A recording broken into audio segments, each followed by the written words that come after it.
¿Qué tal, amigos? ¿Cómo están? Qué gusto saludarles. Soy su amigo Eduardo Blancas, platicando en esta ocasión, como siempre, asuntos de migración, asuntos de nuestras comunidades en los Estados Unidos, y hablo de nuestras comunidades latinoamericanas, las hispanas, los que hablamos el español y el inglés, y los que vivimos bajo una doble cultura, una doble idiosincrasia, los que exigimos, pedimos, a veces hasta tenemos que implorar el reconocimiento de nuestras patrias de origen para que acá nosotros y ellos adopten la fuerza y el poder que realmente pueden tener a través de nosotros dentro de los Estados Unidos, la presencia necesaria.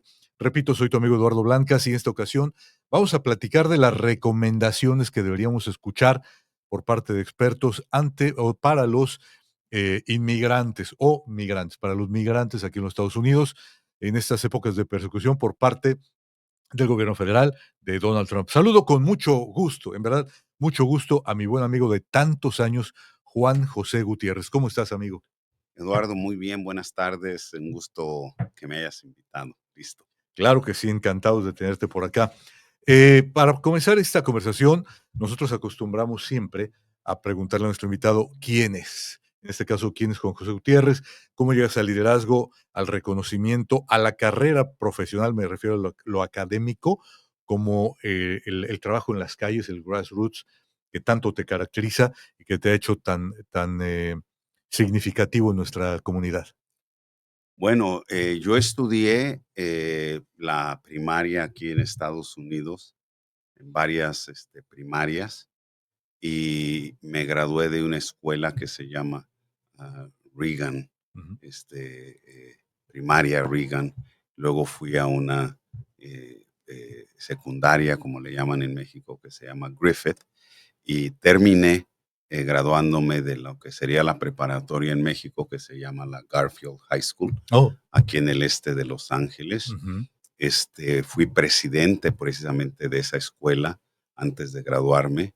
Fui su presidente de toda la escuela, no nada más del 12º grado, sino de todos. O sea, de inquieto desde entonces en materia Inquieto desde política. entonces. De ahí me fui a la Universidad de California en San Diego, Ujú. en La Joya, California. De ahí me gradué con varias licenciaturas y posteriormente ingresé a la Facultad de Derecho de aquí de Los Ángeles, California, que se llama Loyola Law School. Mm, La Facultad de Derecho Loyola, muy famosa. muy famosa, fundada por los jesuitas Ujú. de la Iglesia Católica, la Orden Jesuita, la Sociedad de Jesús.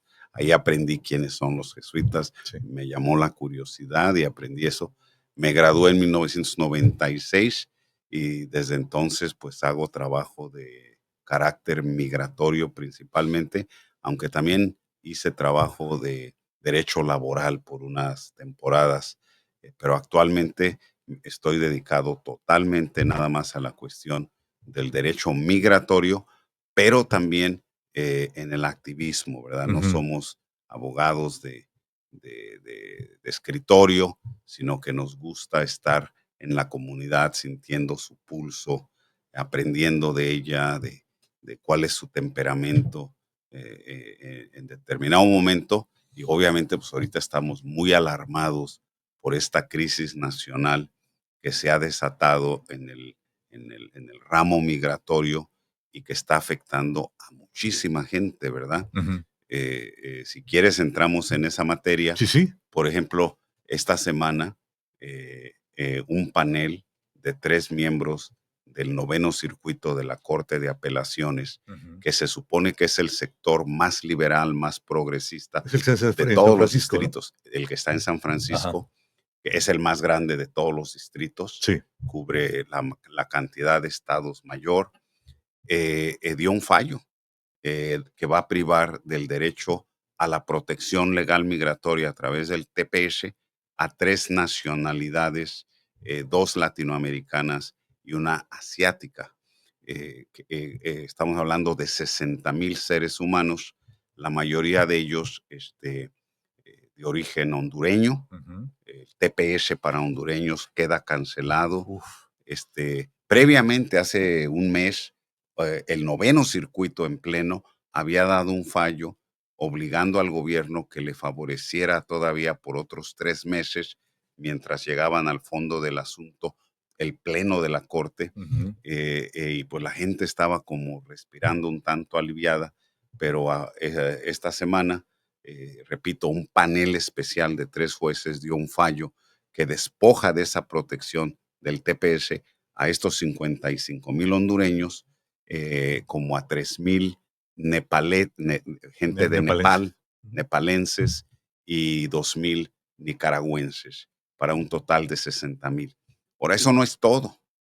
Tenemos otro problema gravísimo, que bajo esta administración se le quitó la protección legal migratoria temporal alrededor de 350,000 venezolanos que habían recibido también un permiso legal temporal, ya sea mediante el TPS Ajá. o mediante otro programa que inició el expresidente Joe Biden Joe Biden. para traer a esas personas a Estados Unidos, que en total, ya sea TPS o un advance parole, que así le llaman, un parol de avance, que le dieron a muchos venezolanos, entre otras nacionalidades, Ujú. en total suman 350,000, y luego a nuestros hermanos haitianos del sufrido pueblo haitiano le quitaron también el TPS, y aquí estamos hablando de 500,000 de personas. Uf. Cuando se hace la matemática, estamos hablando de que en estos 7 meses, al punto que estamos ahorita, 910,000 seres humanos han perdido la protección legal migratoria o están a punto de hacerlo. Ujú. En el caso de nuestros hermanos cartachas hondureños, ahora el 8 de septiembre pierden la protección del TPS. Uf. ¿Qué va a pasar? ¿Van a ir a sus casas por ellos? No sabemos, pero esa es la situación. Ujú. Por el otro lado, aquí se está teniendo un impacto real porque nos acabamos de enterar que por primera vez, en cerca de 3/4 de siglo, la población migrante total en proporción al resto de la población norteamericana descendió.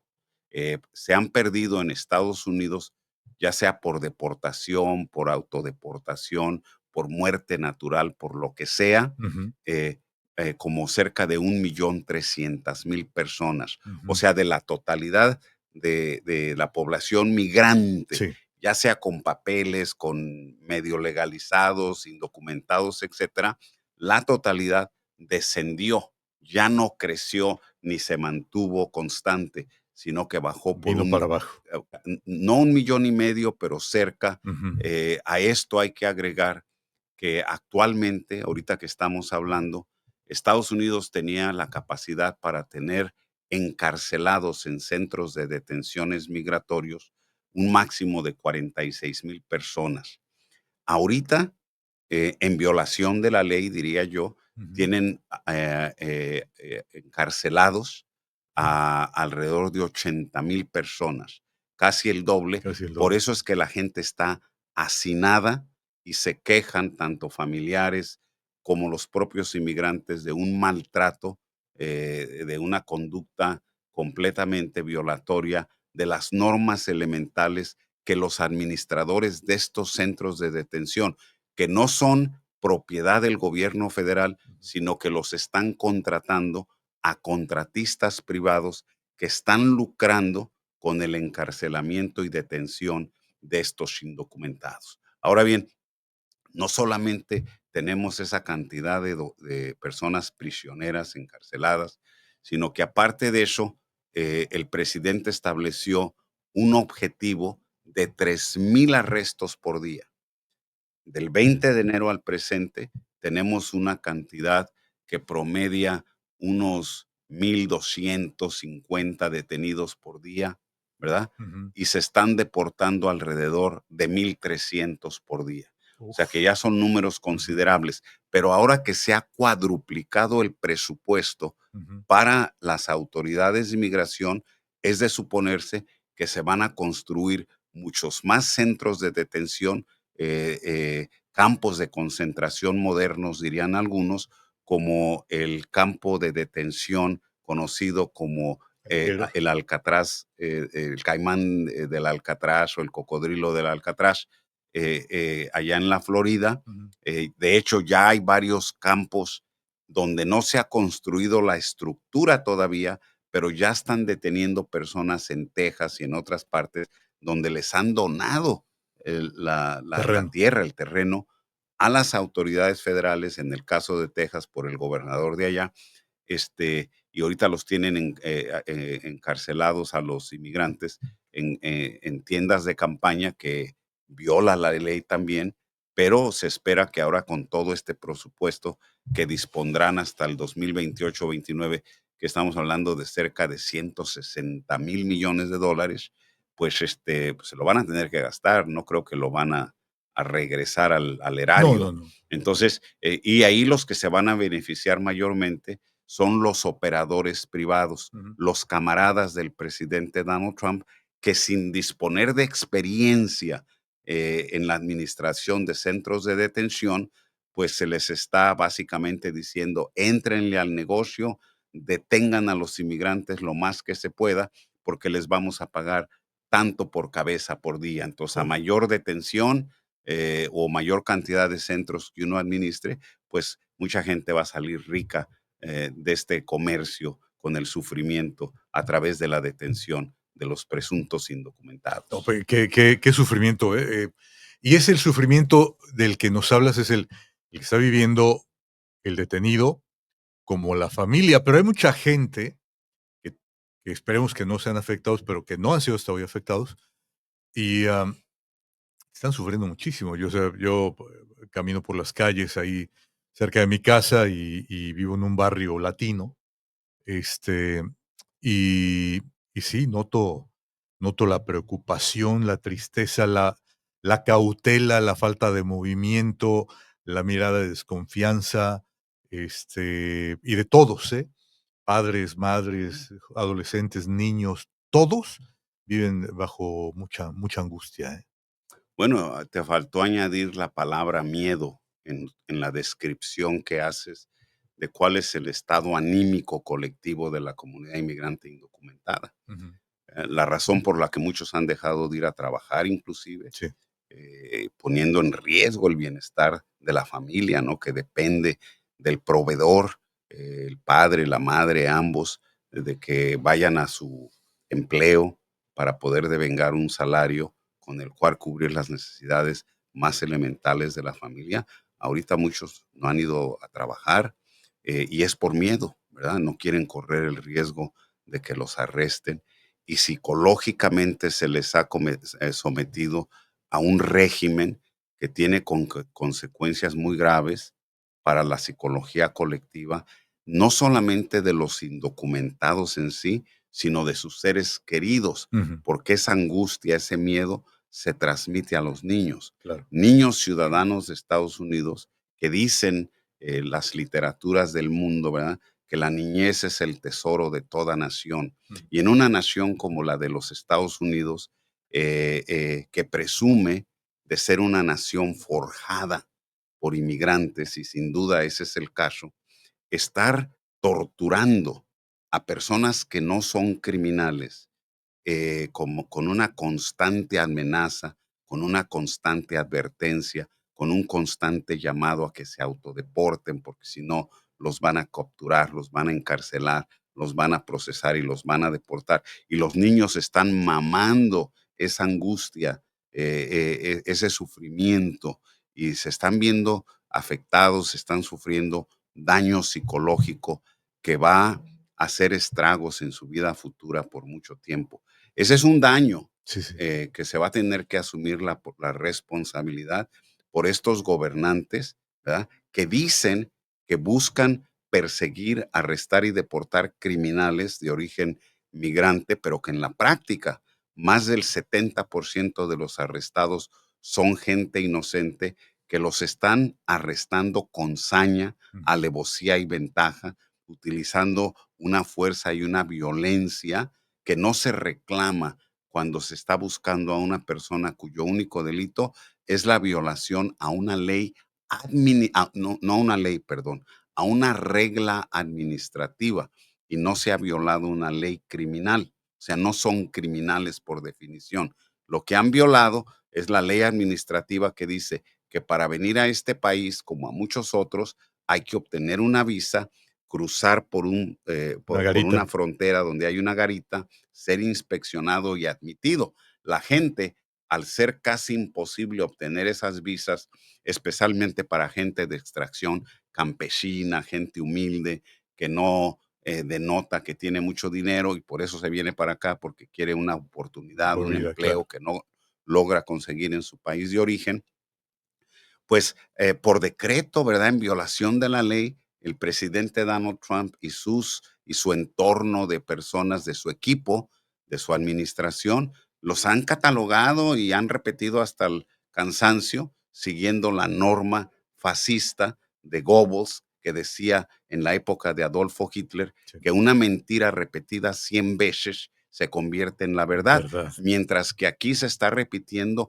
miles y miles de veces todo el día porque ahora existe una tecnología que lo abarca todo, el TikTok, X, Facebook, Claro, claro. Y Instagram, quien más lo replica es etcétera. el asustado, ¿no? Y, Porque y- y- le llega y se lo va a mandar a mi prima, a mi tía, a mi hermano, porque para que no, se exponga, y lo que antes sucedía en países que se les llamaban repúblicas bananeras, que fueron gobernadas por muchas décadas por gobiernos militares represivos de derecha, como en El Salvador, Guatemala, Honduras, ¿verdad? Nicaragua, acordémonos de la familia Somoza, Somoza, Anastasio Tachito y Somoza, todo. claro. La única que se salva de estas repúblicas centroamericanas es Costa Rica, que decían que era la Suecia de América Latina, ¿no? Este, y bueno, eh, ahora tenemos, ¿verdad? De que aquí bueno, y las técnicas de represión en contra de las poblaciones de los sectores rebeldes, Ujú, ¿verdad? Que era el secuestro por militares, ¿verdad? sí, Y la muerte a manos de estos militares, escuadrones de la muerte, ujú, etcétera, pues ahora ya comienza a establecerse la base donde Dios no lo quiera, eso pudiera pasar. Tenemos una fuerza paramilitar que nadie lo puede negar, que llegan encapuchados con gafas negras para que ni los ojos les puedas ver, que no traen su nombre ni su identificación y que proceden a arrestar personas, subirlas en automóviles sin placas y nadie sabe qué va a pasar con esas personas. híjole, Aparte de eso, secuestro por han completo. empoderado a Ujú, los famosos bounty hunters, ¿verdad? ujú, Que son los cazamigrantes, que los han estado entrenando las mismas fuerzas federales, ¿verdad? Pero que son civiles y que una vez más, en violación de las normas que un bounty hunter, que un cazamigrantes debe de seguir, que es que se le debe de dar para poder ir a arrestar a alguien la identificación del que se va a arrestar, cómo se llama, cuándo nació, de qué país es, qué ley violó, sí, ¿verdad? ujú, Y la autorización de una autoridad para que vaya a buscar a esta persona y la arreste. Bueno, estos bounty hunters, estos caza inmigrantes, no llevan ninguna orden que los faculta para arrestar a nadie y proceden a imitar el comportamiento de los oficiales de ICE, de las autoridades migratorias, y proceden a arrestar a esta gente con lujo de violencia, porque se dice, ya no sabe uno a quién creerle, que les están pagando entre 250 y $1,000 por cabeza. Entonces, hay una hazaña, una violencia, se quiere normalizar la violación al debido proceso, que es un derecho constitucional, la ley suprema, que el presidente Donald Trump, antes de ser presidente, el día 20 de enero del 25, colocó su mano sobre la Biblia y dijo: juro defender y hacer valer la Constitución de los Estados Unidos, la ley suprema, y proteger a este país de sus enemigos externos y domésticos. Y aquí pareciera ser que el enemigo del que nos tenemos que cuidar, las personas de origen hispano, es de las fuerzas del orden que se supone que existen para guardar la paz y protegernos a todos nosotros. Algo que si le estuviera pasando en un 10% a la comunidad de origen afroamericano, a la comunidad anglosajona, a la comunidad asiática, sería un escandalazo. Aquí ya hubiera habido un levantamiento revolucionario y se estaría buscando derrocar al gobierno que está ahorita en el poder, Ujú. porque sería inaceptable. Claro. ¿Verdad? Estamos hablando aquí ya de cientos de miles de personas que se les está violentando y violando sus derechos, y que muchos de estos que están siendo arrestados no son indocumentados, son personas con permisos de trabajo, son personas con tarjeta verde, con residencia permanente migratoria, son ciudadanos naturalizados, son ciudadanos nacidos aquí, y todos los días, hasta los ciudadanos, tenemos que Andaros. aguantar que se nos esté amenazando de que Donald Trump va a crear una unidad, o ya la creó, para peinar todos los expedientes de la gente naturalizada, para ver si encuentran ahí algo que pasó, que no se hizo bien, etcétera, etcétera, para comenzar a proceder a despojar de su naturalización a los ciudadanos. Y no se diga a los residentes permanentes. Así es de que estamos, como sector migrante, ¿verdad? De la Ujú. población de la que somos parte, que es el pueblo Sí, sí. norteamericano, 330 millones del pueblo norteamericano, Ujú. inmigrantes o gente de origen migrante, más de 100 millones, de los cuales poco más de 66 millones somos de origen hispano, los demás de otras partes del mundo. Pues no se vale, ¿verdad? En un país de inmigrantes, y Híjole. no porque yo lo diga, sino porque es un mandato constitucional. No, claro, desde luego, y ¿dónde están los derechos humanos? Sí. Hay una serie de cosas que ¿Dónde podrían, están los derechos de los niños? por ejemplo, ¿no? Por Por ejemplo, o sea, ejemplo. ¿qué obligación tiene el gobierno federal, este presidente Donald Trump, que Ujú. dice que odia a los criminales? Pues debería de adorar a los niños, ¿verdad? Porque decía Jesús: "Dejad que los niños se acerquen a mí, porque de ellos será el reino de los cielos". Él dice que es un gran cristiano, y yo por eso estoy firmemente convencido que cuando el Papa Francisco, antes de que se despidiera de este planeta, Mm. le pidieron en un viaje que hizo y que venía de regreso a Roma, al Vaticano, que qué opinaba del programa antimigrante de Donald Trump. Él declaró, estamos hablando de su segundo Sí, sí, mandato, sí. fue la última declaración fuerte que él dio Ujú. con toda la debida diplomacia. Dijo, bueno, un cristiano jamás articularía una política antimigrante como la de este presidente. Y yo lo único que quiero decir es recordarle que lo que empieza mal, acaba mal. Que cada quien interprete lo que eso quiere decir en palabras del Santo Padre. Híjole. Pues, es súper interesante.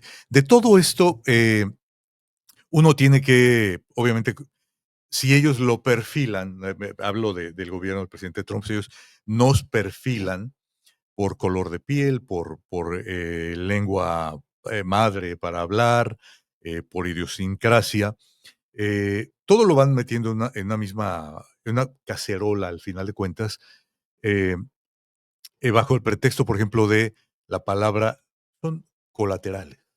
¿No? Hablábamos, por ejemplo, de que inclusive ciudadanos con aspecto latinoamericano por el color de piel, etcétera, etcétera, pues también han sido detenidos ha habido casos en donde hasta los han deportado, ¿no? Sí. Este, eh, ¿cuál sería la recomendación general, ¿no? De tu organización y de parte tuya personalmente, como abogado y como líder comunitario, para que la gente que se siente perseguida, eh, no sé si decir que viva con tranquilidad, pero por lo menos que sepa cómo reaccionar ante una eventualidad como esta?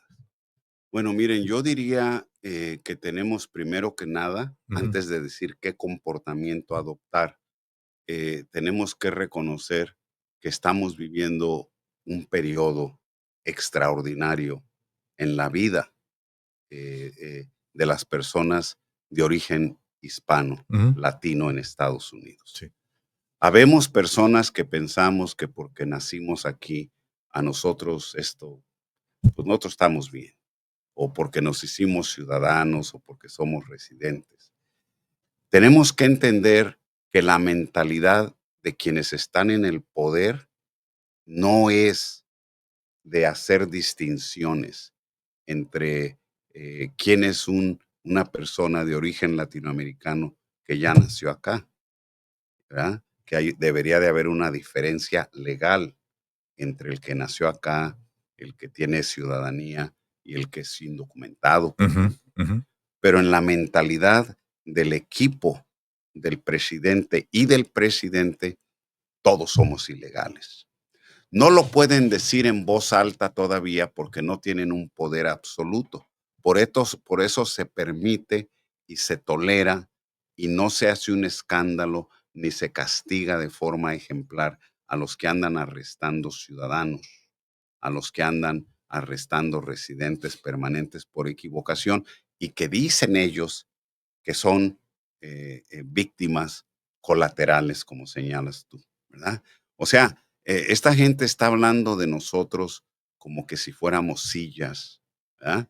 Llega la policía y dispara y rompe la pantalla de una televisión porque la bala no le pega al que se la dispararon, rebota y le pega a la pantalla y se quiebra y dice, bueno, fue un daño colateral porque íbamos a tener que arrestar a este delincuente peligroso. Repito, aquí no estamos hablando de delincuentes peligrosos. O sea, para empezar, por definición, ningún trabajador, aunque no tenga papeles, es un criminal. Okey. En el derecho, en Ujú. la jurisprudencia, ¿verdad? Y tenemos que establecer eso, ¿verdad? Lo que se castiga criminalmente no es a los individuos, es a la ley que se viola, es la conducta de un individuo la que se castiga. Entonces no se puede generalizar y decir, tenemos en Estados Unidos toda esta masa de inmigrantes criminales, una masa amorfa.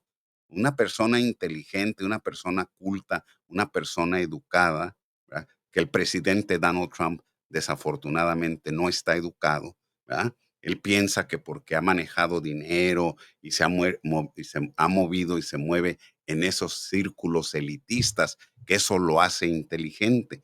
Por eso es que le vale gorro y está pisoteando todas las leyes que él juró hacer violar. Esta nación es una Hacer valer. nación, hacer valer. Esta es una nación de leyes. Ujú. Siempre ha presumido de que esta es una nación de leyes, que aquí no hay ley de la selva, de que el más fuerte es el que debe de dominar en la sociedad, sino que la ley se tiene que aplicar por parejo, ¿verdad? Ujú. Entonces, si al presidente le preocupa tanto la criminalidad, ¿por qué no empieza a perseguir a tanto criminal que anda suelto que no necesariamente es inmigrante?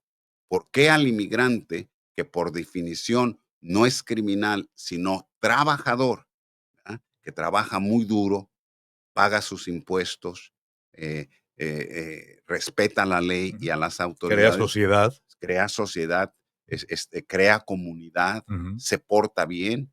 Digo, que hay malos inmigrantes, pues claro, Hay de todo hay en de todos lados. todo, ¿no? Pero hay en los índices de criminalidad, los que existen dentro de la comunidad inmigrante son inferiores a la regla general, ¿verdad? Entonces, aquí vemos la hipocresía de esta administración cuando dice que quiere abatir la criminalidad, como ahora que adujo que la criminalidad estaba fuera de control en Washington, Claro. D.C., y que iba a combatir la indigencia y a los criminales, y en base a eso justificó movilizar el ejército y tener, en buena parte ya dio inicio a la ocupación militar de Washington, D.C. en tiempo de paz, cuando las autoridades habían dado a conocer que en los últimos tiempos había habido una notable baja en la criminalidad que venía arrastrando en la ciudad de Washington, Washington, D.C. ¿verdad? Fu Entonces, nos debe de preocupar esto. Entonces, vamos a hablar del comportamiento, pero primero tenemos que entender el contexto. Sí.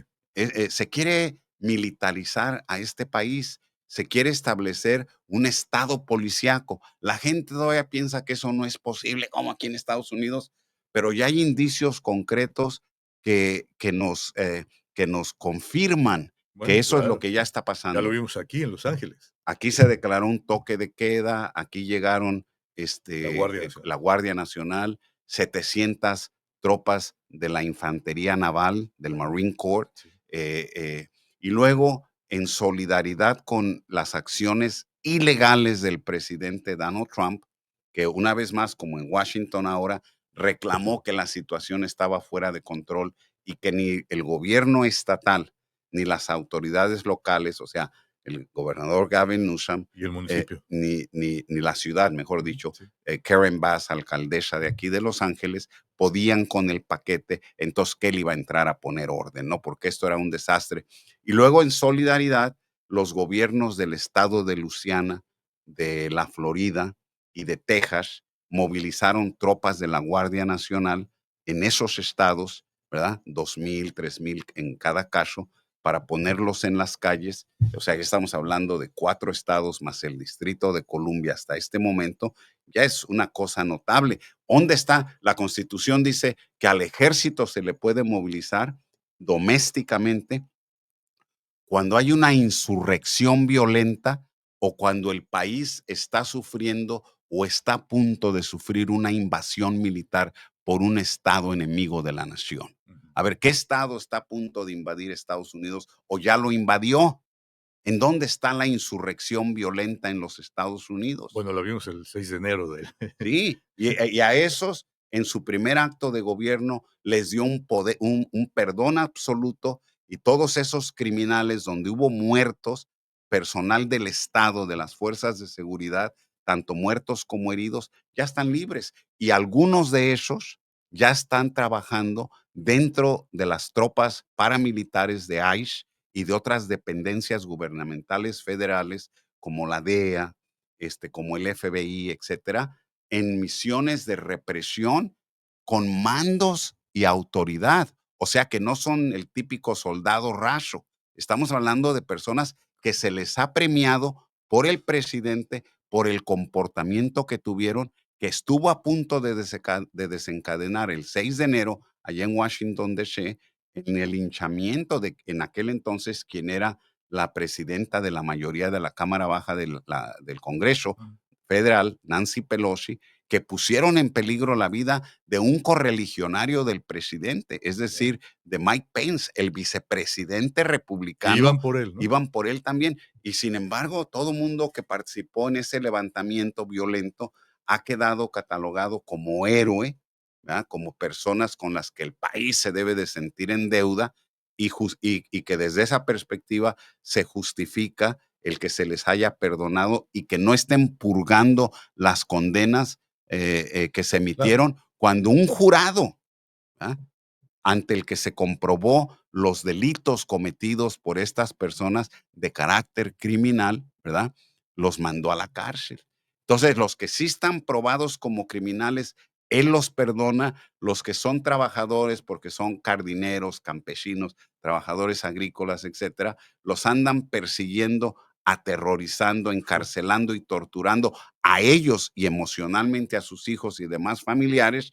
Y eso está perfectamente bien porque esta es una democracia que aboga y que está luchando permanentemente por la libertad y la democracia. Eso ya, esa farsa Ajá. la tenemos que parar y denunciar, porque si no lo hacemos y si no nos unimos todos, blancos, negros, asiáticos, porque aquí no está en peligro el bienestar solamente de los latinos. Nosotros somos el laboratorio de experimento que están usando las fuerzas federales comandadas por Donald Trump para saber hasta dónde van a poder llegar, cuánto vamos a aguantar como parte de la sociedad Claro. antes de desatar esas mismas fuerzas en contra de las mayorías que vamos a tener que afrontar crisis económicas increíbles en meses y años por venir por estas políticas nefastas y equivocadas que está siguiendo el presidente Donald Trump con el cuento de que va a ser la economía tan grandiosa de nuevo, ¿verdad?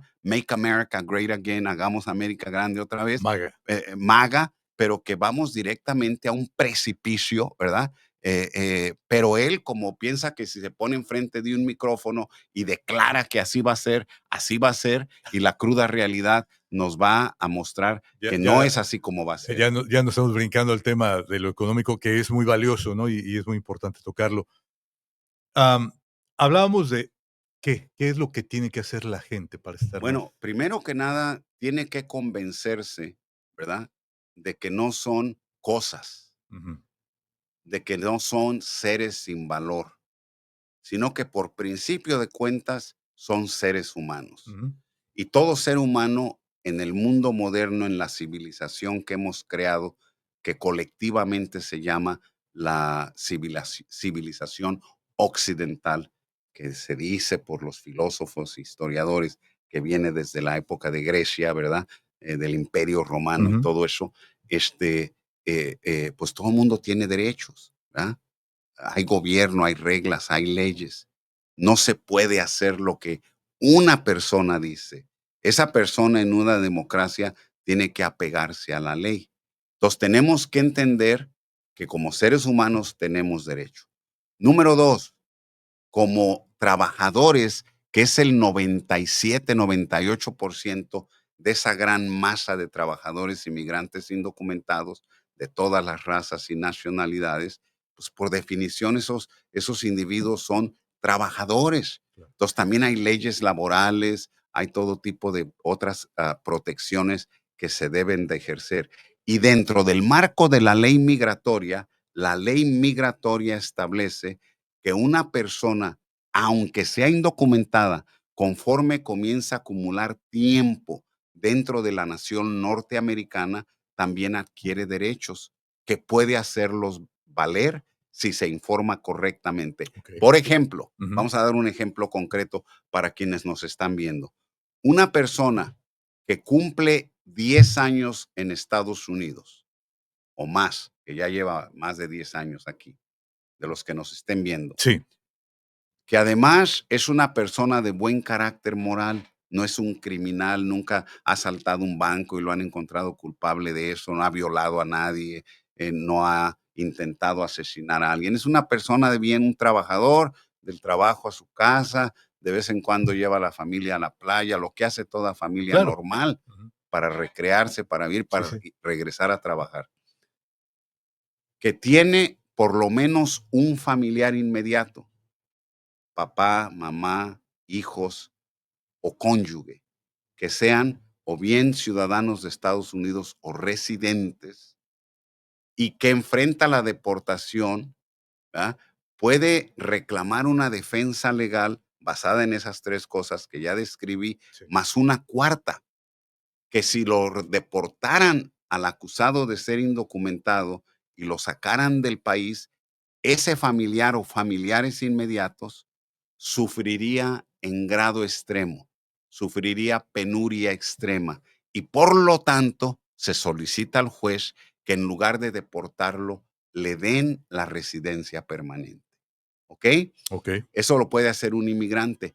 Lamentablemente, en años pasados, porque crecimos muchos inmigrantes o escuchando a Vicente Fernández de que la migra me hace los mandados, me agarró y me sacó por Tijuana y me le metí por Nogales y a Sí, mí sí. la migra me hace los mandados. Entonces, por muchos años en la cultura, especialmente la mexicana, se creó el mito de que si a ti te agarra la inmigración, lo primero que hay que hacer es firmar la salida voluntaria para que te saquen, porque como tu familia está acá, agarras al coyote, lo consigues, le das su cuota y al otro día estás ya de regreso, si no antes, ¿verdad? Entonces, esa era la mentalidad, la concepción de qué está sirviendo los mejores intereses de un indocumentado, firmar la salida voluntaria. Esa realidad ya no existe, ya es obsoleta. Ahora, la mejor estrategia, la mejor decisión, basado en el ejemplo concreto de esta defensa que acabo de describir, Ujú. Sí. la persona inteligente, la persona que quiere que se le respete como ser humano, como ciudadano, aunque sea indocumentado, y que busque hacer valer sus derechos para lograr la legalización en lugar de la deportación, tiene que negarse a firmar la salida voluntaria, tiene que demandar su derecho constitucional a entrevistarse con un abogado, tiene que buscar a través de ese abogado salir con fianza, bajo fianza, Ujú. para dar la batalla que acabo de describir en Sí, los tribunales migratorios desde la libertad y no desde ser un prisionero deprimido, abatido, en compañía de muchos otros deprimidos, que eso tiene una reacción en claro, cadena para claro. todo, que a muchos ya tenemos casos horribles donde indocumentados en centros de detención se están suicidando, quitando su propia vida Bueno, no va por porque ahí. no No, aguantan la claro, presión. claro. No, pues, claro, mucha presión, mucha presión, mucha depresión Mucha y depresión. mucha desventaja, ¿no? Para quien está en las circunstancias. Querido Juan José, te agradezco mucho esta visita, esta conversación. Siempre platicar contigo es enriquecedor, aprende uno muchísimo y creo que nos dejas mucho, ¿no? A la gente que nos está escuchando y a mí en lo personal. Te agradezco mucho Es un esta visita. honor. Gracias por la invitación. Estamos a la orden. Pronto nos vemos, ¿no? Claro que sí. Muy bien. Amigos, gracias por acompañarnos en esta oportunidad. Dele por favor like o haga sonar la campanita aquí en estas redes sociales y nos vemos en la próxima vez. Muchas gracias. Ahí está.